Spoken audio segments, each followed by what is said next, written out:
Hola y bienvenido a Imbalance, el canal donde analizamos empresas de manera global y sencilla para que te puedas hacer una idea completa rápidamente de lo fundamental de la compañía que vamos a ver.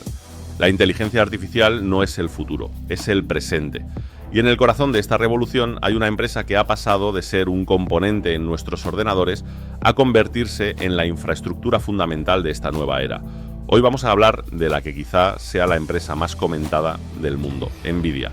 La tesis se resume así: Nvidia ya no vende los picos y las palas en la fiebre del oro de la IA, vende la fábrica entera que produce esos picos y palas y además te ofrece el mapa.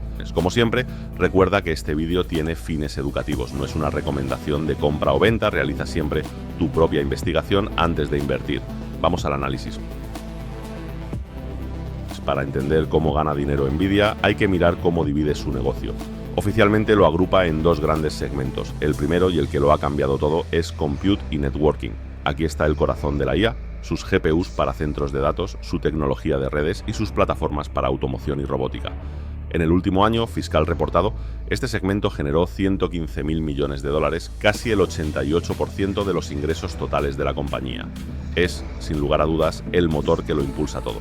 El segundo segmento es Graphics, el Nvidia más tradicional, las tarjetas GeForce para gaming y las soluciones profesionales como Omniverse. Con unos 15.000 millones, hoy representa alrededor del 12% del negocio. Entonces, ¿qué vende realmente Nvidia? ¿Hardware o software? Contablemente, la respuesta es clara: vende hardware. Más del 94% de sus ingresos provienen de productos físicos, pero la clave está en su visión a largo plazo. Nvidia está construyendo poco a poco un modelo de ingresos más recurrente a través del software. Licencias como Nvidia AI Enterprise o sus nuevos microservicios de inteligencia artificial, los NIMs. Esto no significa que vayan a dejar de vender hardware, al contrario, su negocio actual de hardware es una máquina de generar efectivo con márgenes extraordinarios y de momento no tiene final a la vista. Sobre esa base están construyendo una segunda fuente de ingresos, servicios y software, que refuerzan su ecosistema y su poder de retención. La estrategia es de manual: te venden el hardware de alto margen hoy y mañana te suscriben a su software, creando ingresos recurrentes y un ecosistema cerrado que es cada vez más difícil abandonar. La narrativa es potente, pero los números la respaldan. Analizando sus estados financieros, tres datos lo dicen todo. Primero, ingresos del segmento de data center, 116.200 millones de dólares. Un crecimiento anual del 145%. Esto confirma que la demanda de infraestructura de IA no es una teoría, es una realidad explosiva, y Nvidia es su principal beneficiario. Segundo, margen bruto del 75%, un nivel extraordinario para una empresa que vende productos físicos. Ese margen refleja un poder de fijación de precios casi monopolístico, fruto de su ventaja tecnológica y del ecosistema CUDA. No venden un chip más, venden una solución indispensable. Tercero, beneficio neto. El beneficio neto se ha disparado, situando a Nvidia entre las empresas más rentables del planeta, solo por detrás de Apple y Microsoft. Y este beneficio no es contable, se traduce directamente en flujo de caja libre. El crecimiento del flujo de caja libre ha sido espectacular y se destina principalmente a recompras de acciones, más de 33.000 millones de dólares el último año, y a I+D, la base de su ciclo de innovación. Estos números no son de una empresa en crecimiento, son los de una fábrica de beneficios que opera a una escala que muy pocas compañías en la historia han alcanzado. El dominio de Nvidia no se basa solo en tener el chip más rápido, se sostiene sobre un foso defensivo construido en varias capas que se refuerzan entre sí. La primera fortaleza, y el verdadero moat, es su software, CUDA. Piénsalo como el sistema operativo de la inteligencia artificial. Así como la mayoría de programas de ordenador están diseñados para Windows, la gran mayoría de librerías y frameworks de IA están optimizados para CUDA. Esto crea una dependencia enorme, ¿no? Cambiar de proveedor no es solo comprar otro chip, es reescribir años de código, cambiar herramientas y formar de nuevo a todo el equipo. Con más de 6 millones de desarrolladores formados en CUDA, la barrera de entrada es gigantesca, pero su dominio no se detiene ahí. Nvidia vende el stack completo: GPUs, CPUs Grace, DPUs y redes NVLink en sistemas perfectamente integrados. Para el cliente, eso significa soluciones llave en mano, con máximo rendimiento y mínima complejidad. Además, mantiene alianzas profundas con los mayores compradores del mundo: Amazon, Microsoft, Google, Oracle, Dell o HPE. Esto le da una presencia dominante en los canales críticos de la industria, y todo esto se amplifica con su ritmo de innovación. Tomemos la nueva plataforma Blackwell. Nvidia afirma que ofrece más del doble de rendimiento que Hopper en entrenamiento y hasta varias veces más eficiencia energética en tareas de inferencia. Teniendo en cuenta que uno de los mayores costes de la IA es el consumo eléctrico de los centros de datos, esa eficiencia es una ventaja competitiva clave. Además, ya anuncian la siguiente generación, Rubin, prevista para 2026, que promete triplicar el rendimiento FP4 respecto a Blackwell, un ritmo de innovación que mantiene a los competidores permanentemente a la defensiva. Y esto nos lleva para la pregunta del millón. Con todo esto sobre la mesa, ¿está cara Nvidia? En el momento de grabar este vídeo, la acción cotiza a un PER, o Price to Earnings, de aproximadamente 58. En condiciones normales, un PER de 58 sería una señal de una valoración elevada, pero aquí está el imbalance. Tratándose de Nvidia, muchos argumentan que podría ser incluso un chollo. Para entender por qué, hay que mirar el crecimiento esperado y, sobre todo, las estimaciones de los analistas, que en muchos casos ya están desactualizadas. Fijaos en la imagen. El consenso de analistas para todo el año fiscal ronda los 130.000 millones. Sin embargo, en los dos primeros trimestres que ya han reportado, Nvidia ha generado casi 90.000 millones en ingresos. La matemática es simple. Esa cifra de 130.000 la van a superar ampliamente.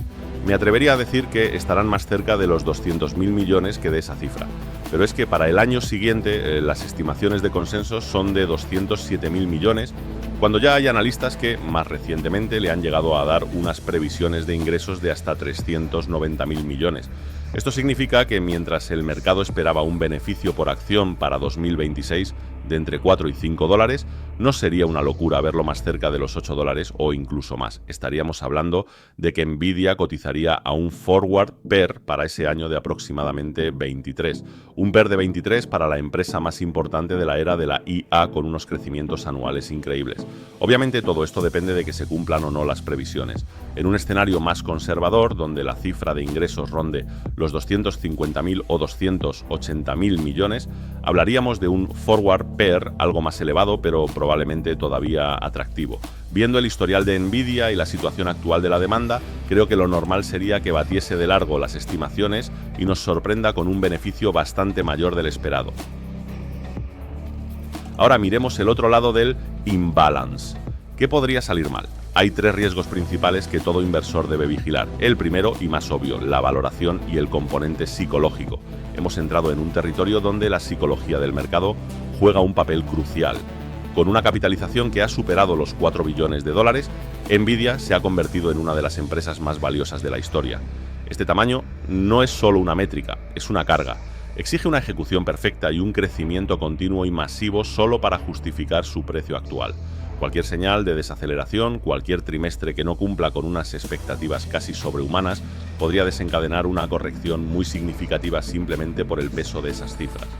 El segundo riesgo es la competencia y la compresión de márgenes. AMD está invirtiendo miles de millones en su alternativa y los grandes clientes de Nvidia, Google, Amazon, Microsoft, están desarrollando sus propios chips de inteligencia artificial para reducir su dependencia.